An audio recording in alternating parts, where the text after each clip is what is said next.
klik ke indeksnya. Nah, eh, sebelum ke yang sulit, sebetulnya ada cara yang mudah. Saya pastikan indeksnya mati dulu. Oke, indeksnya mati. Sebetulnya ketika teman-teman mau pakai log tapi nggak mau pakai indeks, itu bisa, tapi jatuhnya jadi lebih panjang. Oke, caranya adalah sama seperti tadi di flog ya. Kemudian sebetulnya ada koma di sini ya. Sebetulnya ada koma di sini. Karena dia kolomnya kolom keberapa gitu. Nah, jadi tetap ada baris, berarti yang segini itu adalah barisnya. Segini itu ada barisnya, kemudian koma ini kolomnya. Kolom yang mau teman-teman tampilkan apa? Kalau mau nampilkan semua ya udah koma kosong atau kosongkan saja. Oke. Caranya adalah tanpa menggunakan indeks. Tanpa menggunakan indeks, teman-teman masukkan kurung buka dulu. Setiap pencarian gunakan kurung buka kurung tutup.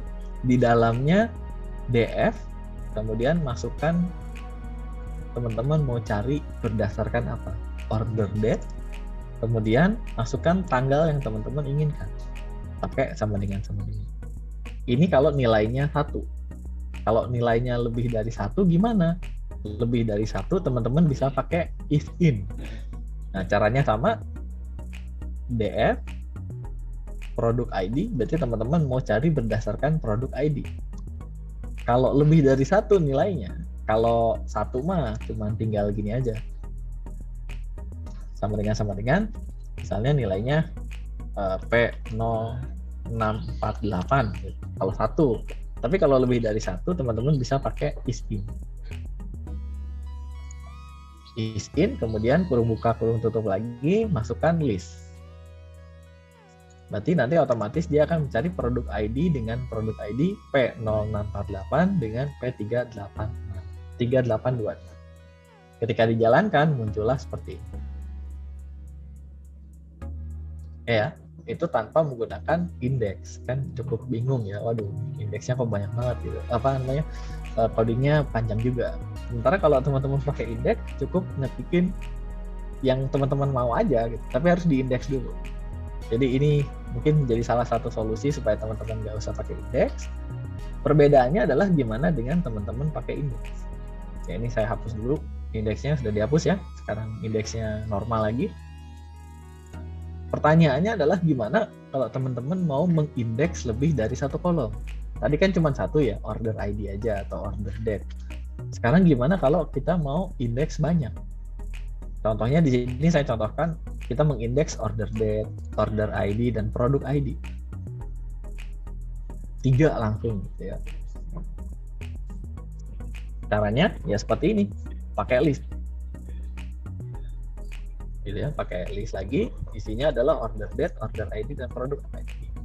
Ketika dijalankan, nanti indeksnya, yang ini belum jalan. Indeksnya dia akan berubah menjadi order date, order ID, dan produk ID. Nah, ini otomatis menjadi sebuah level gitu ya. Oh, ini levelnya level pertama order date. Berarti dicari berdasarkan order date dulu. Masuk ke order ID, kemudian produk ID. Level 2, level 3, dan seterusnya. Nah, untuk mencarinya itu jauh lebih mudah. Teman-teman cukup pakai df log lagi. Nah, kemudian teman-teman tinggal bikin satu baris kurung buka kurung tutup, langsung masukkan 3 nilai karena 3 ya, indeksnya 3, order date, order ID, produk ID. Berarti kita cari order date, oh tanggalnya segini, masukin aja langsung. Nggak usah pakai df order date lagi, itu nggak usah. Jadi nggak usah pakai df order date gitu. Wah, jadi panjang, jadi capek. Nggak usah pakai ini lagi. Cukup masukin tanggalnya. Berarti tanggalnya ini adalah order date. Dan harus berurutan ya. Jadi kalau teman-teman di sini order date dulu ya berarti masukin tanggal. Kemudian teman-teman mau cari order ID. Kalau nilainya lebih dari 1 ya masukin list seperti ini. Nanti dia nyari order ID segini dengan segini. Kemudian produk ID. Karena produk ID-nya mau lebih dari 1 ya teman-teman munculkan seperti ini. Jadi nggak usah bawa-bawa nama kolom lagi karena kita sudah melakukan indexing. Nah, kemudian ya sebetulnya bisa nggak usah pakai ini. Tapi maksudnya koma titik 2 ini berarti kolomnya di bawah semua ya. Sudah tadi dijelaskan. Kemudian kita running, maka dia hanya memunculkan yang order date-nya 1 Januari 2019, order ID-nya segini 339 sampai 390, dan produk ID-nya 3388 dan 382 sesuai dengan yang kita inginkan. Apakah ini dipakai di data science? Ya dipakai ya, karena nanti kita nggak mungkin sebagian mainnya di Excel. Nanti misalnya teman-teman kerja di mana Shopee atau di Traveloka, dan coba cari konsumen yang dari Sulawesi Selatan gitu. Bentar Pak, saya searching dulu di Excel gitu. Oh jangan kayak gitu, berarti terpisah dong. Nah, jadi teman-teman bisa searchingnya langsung di Python ini. Itu misalnya nggak ada aplikasinya ya, misalnya teman-teman analis biasa gitu. Jadi dari bosnya cuma ngasih tarikan dari aplikasi Travelokanya, silakan teman-teman analisis. Karena mungkin di aplikasi Travelokanya itu sendiri tidak ada tools buat menganalisis. Misalnya buat customer segmentation, supaya tahu misalnya kira-kira provinsi mana nih yang paling banyak pakai Traveloka, misalnya seperti itu. Atau tempat tujuan mana nih yang lagi marak tahun 2021, nah, seperti itu. Jadi jangan pakai Excel lagi, bisa sekalian langsung di Python. Itu fungsi dari indexing.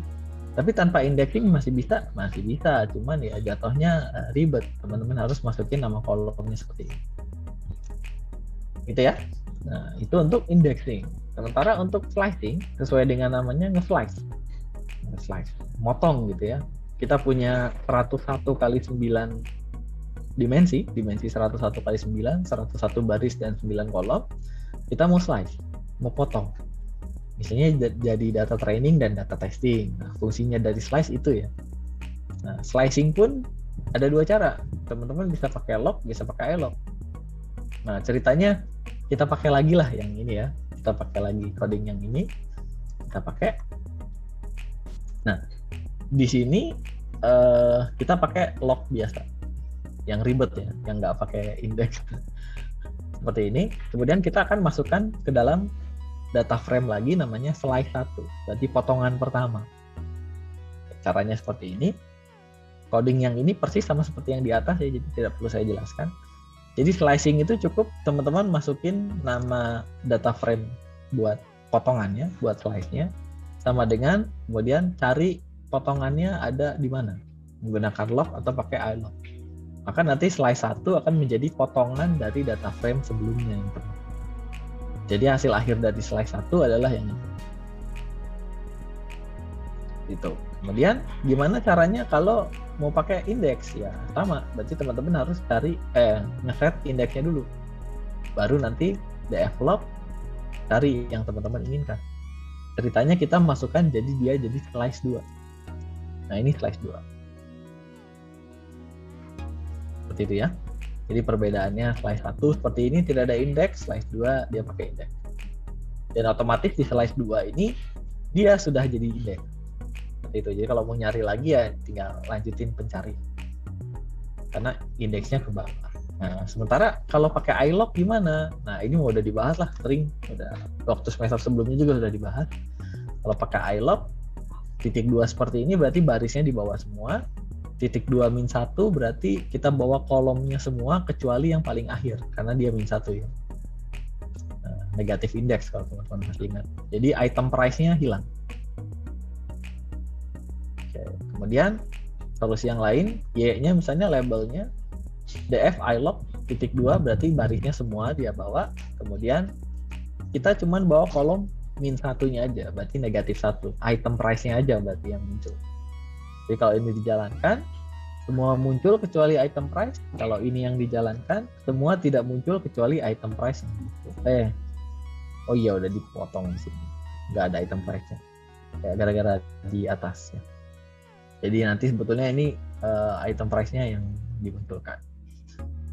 Karena indeksnya tadi kepakai di atas. Oke, berikutnya ada yang namanya transforming. Nah, kalau transforming itu adalah mengubah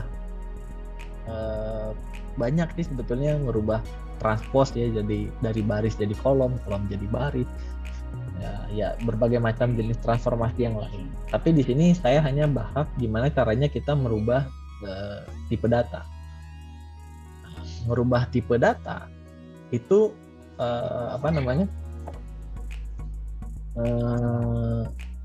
misalnya dari objek tadi ya, teman-teman, ketika di info df.info itu keluarnya semuanya objek integer 64, objek integer 64. Nah, sekarang pertanyaannya, bisa nggak teman-teman ngeganti tipe data itu? Bisa. Nah, itu masuk ke ranah transforming atau merubah, mentransform dari apa menjadi apa. Oke, saya reset dulu di sini supaya enak ya.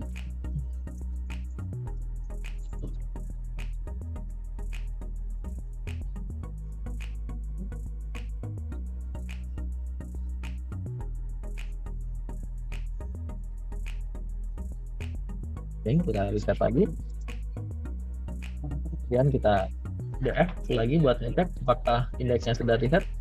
Indeksnya malah masuk. Ya nggak apa-apa lah. Oke, di sini ceritanya indeksnya sudah kembali normal 01, 2, 3 sampai 100 ya. Kemudian kita df.info. Nah, df.info dia ya jadi nambahin 1 nggak apa-apa lah. Indeks, nah, tipe datanya segini. Order date tipe datanya segini. Nah, pertanyaan pertama adalah kita mau ngeganti tipe data order date ini jadi date time, karena order date kan harusnya tanggal ya, harusnya jadi date time. Caranya adalah teman-teman ketikkan perintah to date time. Keywordnya cuma ini aja, to date. Nah, kebetulan ini nggak ada perintah in place ya, jadi teman-teman harus ketikin modelnya seperti ini. Jadi df kolom order date akan menjadi kolom order date yang diubah menjadi date time. Ya, jadi perhatikan di sini order date-nya masih objek. Kalau kita jalankan, order date-nya kita ubah menjadi date time. Maka ketika kita cek order date-nya, tipe datanya di type, data type berubah menjadi date time. Seperti itu ya. Oke, berikutnya di sini teman-teman bisa cek quantity. Ini kita iseng nih. Misalnya quantity integer. Saya nggak mau integer Pak, saya maunya float gitu. Bisa. Caranya sama juga, tapi bukan to date time, tapi to numeric. Jadi kolom apa yang dirubah, df quantity sama dengan pd to numeric, df quantity. Jadi yang mau dirubah jadi numerik adalah quantity. Loh, Pak, kan sudah dari numerik, masa dirubah lagi jadi numerik? Beda, karena kita pengen dari integer jadi float. Tambahkan downcast. Downcast float. Maka dia menjadi float. Kalau mau jadi integer ya tinggal tuliskan aja integer. Sementara di sini jadi float. Kita info lagi, maka kuantitinya jadi float 32. Kalau mau jadi integer lagi ya integer lagi. Nah, jadi enter lagi. Nah, seperti itu ya.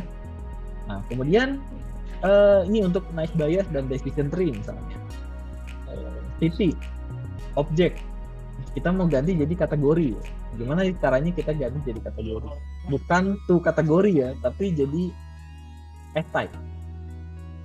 Ini agak beda. Jadi kolom city kita ubah type, tipenya menjadi kategori. Kalau kita jalankan lagi, maka sebelumnya city tipe datanya adalah objek, sekarang jadi kategori. Ada kalanya juga kita mau ganti dia nggak mau jadi kategori, tapi jadinya string. Bisa juga pakai type. Misalnya brand nggak mau objek, maunya type, maunya string, kita pakai type. Kita jalankan, tapi yang diambil bukan kategori tapi string. Maka brandnya ini dia menjadi string. Kenapa kita harus mengkonversi ini? Karena nanti ke depannya ketika kita mulai nge-training data pakai algoritma, itu ada algoritma yang tidak menerima salah satu tipe data. Contohnya, saya nggak mau nih tipe datanya integer misalnya nice bias. Saya maunya kategori atau bahkan saya maunya string ya, teman-teman harus ubah dulu jadi string. Atau kebalikannya, saya nggak mau terima string, saya cuma mau terimanya numerik, ya harus kita balikan antara ke integer atau ke float. Nah, itu adalah untuk transformasi.